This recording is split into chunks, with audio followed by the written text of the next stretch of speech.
उसी काली तिल को जो मदिरा का नशा करने वाला होता है या जो गलत व्यसन में डूबा हुआ होता है, उसको वो सुबह के समय अगर नहीं खाता तो भोजन के साथ उसको दिया है। शरम्भेश्वर महादेव। एक बेलपत्री का भी बहुत अच्छा प्रयोग है शरम्भेश्वर महादेव का। मदिरा पीने वालों के लिए, मांसाहार, व्यसन में, जुए में, पेशावृत्ति में, पर नारी में, गलत जगह पर जो डूबे रहते हैं उनके लिए पहले की कथा में इसका वर्णन किया है। बेलपत्री शरम्भेश्वर महादेव। एक बार सब बोलेंगे, कौन से महादेव? शरम्भेश्वर महादेव। फिर जम के बोल लो एक बार, शरम्भेश्वर महादेव। जब हमारे घर में क्रोध बढ़ता है या कोई गलत कार्य में जाने लगता है तो शरम्भेश्वर महादेव का हमें शरणागति लेना चाहिए। शरम्भेश्वर महादेव का पूजन करना चालू कर देना चाहिए।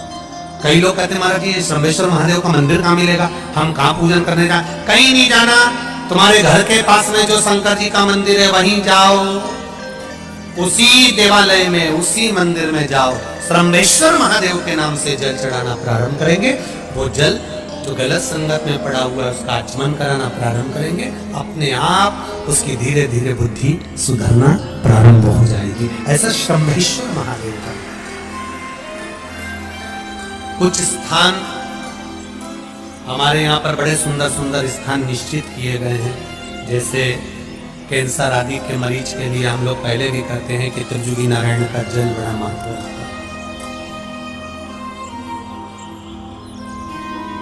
जिसका शरीर या जिसको एक पत्र आया है कि किसी को मिर्गी का झटका आना चालू हो गया था। पत्र ढूंढेंगे तो समय थोड़ा लग जाएगा। जिसने लिखा है उसके स्मरण में होगा। जिसने भी लिखा होगा कि बीमारी के चलते चलते फिर मिर्गी आना चालू हो गई।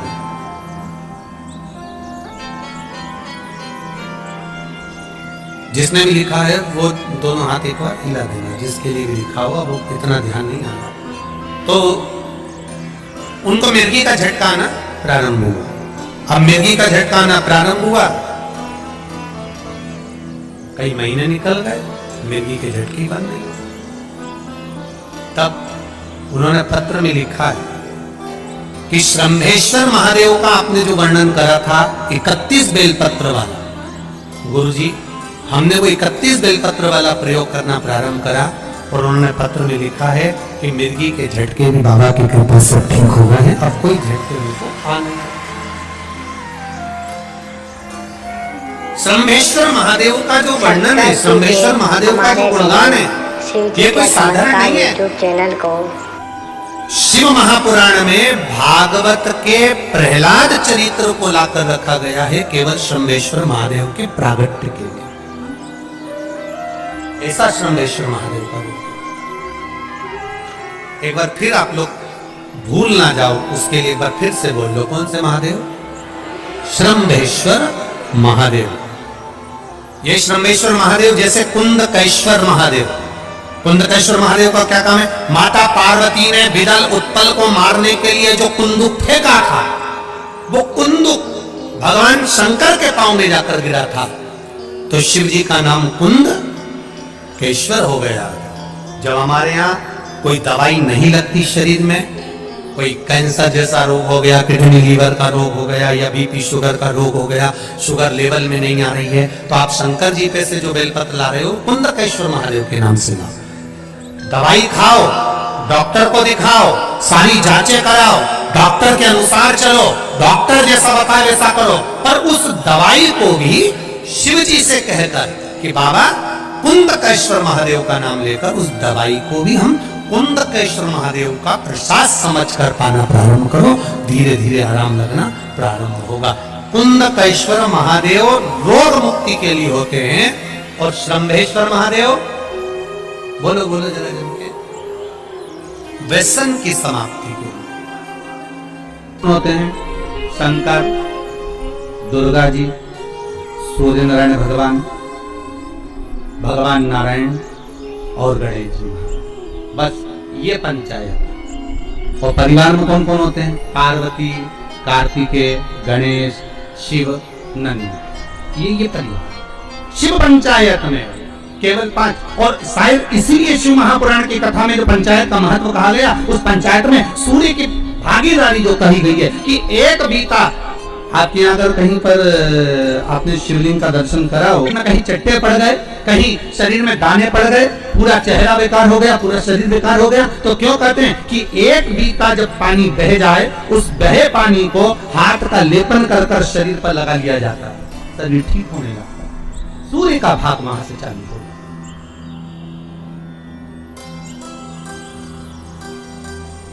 शिव पंचायत का बड़ा महत्व है महाराज जी।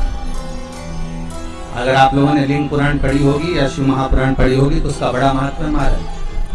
कहते हैं हमें मक्खन का लेपन करो। काय का लेपन करना है? माखन का लेपन कर दो। और 5 देवताओं के सामने चौमुखी 5 दिए लगे, 4 बत्ती के घी के, गाय के घी के, एक एक देवता के सामने एक एक दिया लगाओ पंचायत। और काम ना कर कर वापिस लौट कर आ जाइए। वो केस विजयता कर देगा तो आपके हार नहीं सकते। गन्ने का रस, गन्ने का जानते हो? ईख का रस, गन्ने का रस तुलसी जी के क्यारे में हाथ में लेकर 7 बार अपना नाम और गोत्र बोलकर छोड़ दो। जिंदगी में 3 साल में तो करोड़पति बनकर बैठ जाओगे। कभी लक्ष्मी की कमी नहीं आ सकती।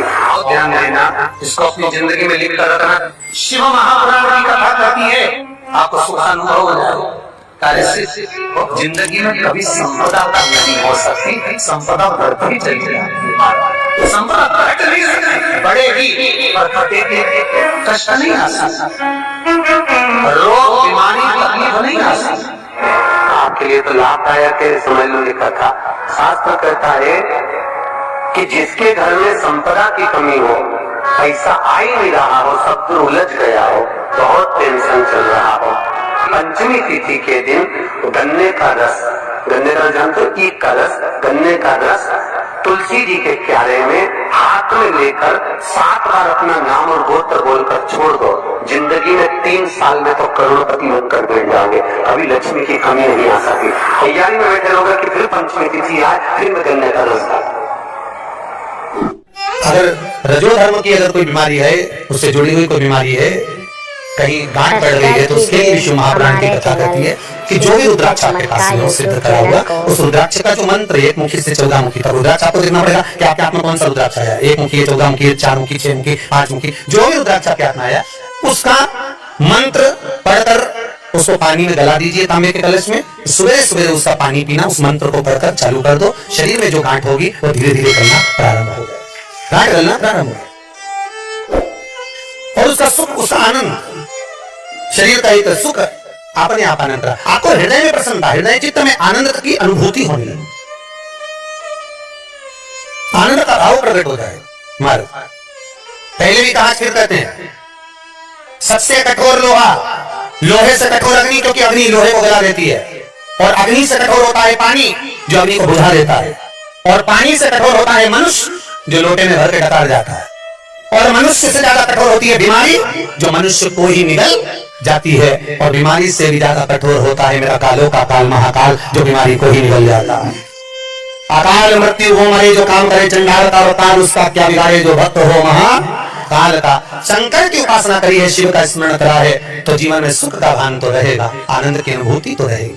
जिसका शरीर में कहीं चर्म रोग हो गया हो, चमड़ी सफेद पड़ गई हो, तो गाय के बछड़ा जब दूध पिए तो उसके फेन को चम्मच में उठा लो, निकाल लो, और पूर्णिमा की रात्रि को 12 बजे के लगभग में शरीर में उसको लगा लो, जहां जागे, और थोड़ी देर बैठ जाओ चंद्र की रोशनी में,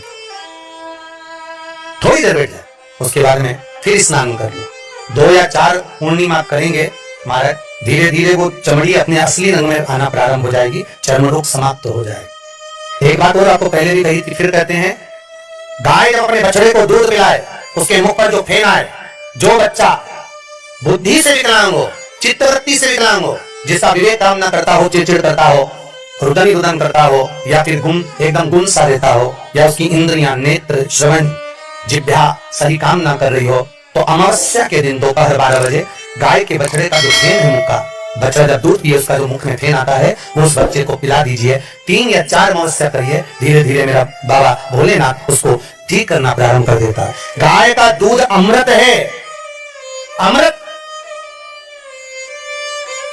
वो साधारण नहीं है हमारा, अमृत तत्व है। जितने आस्था चैनल पर कथा सुन रहे हो, जितने फेसबुक और यूट्यूब पर सुन रहे हो, और जितने इस छत्तीसगढ़ की पावन धरा पर बैठकर सुन रहे हो, बहुत सावधानी से सुनना।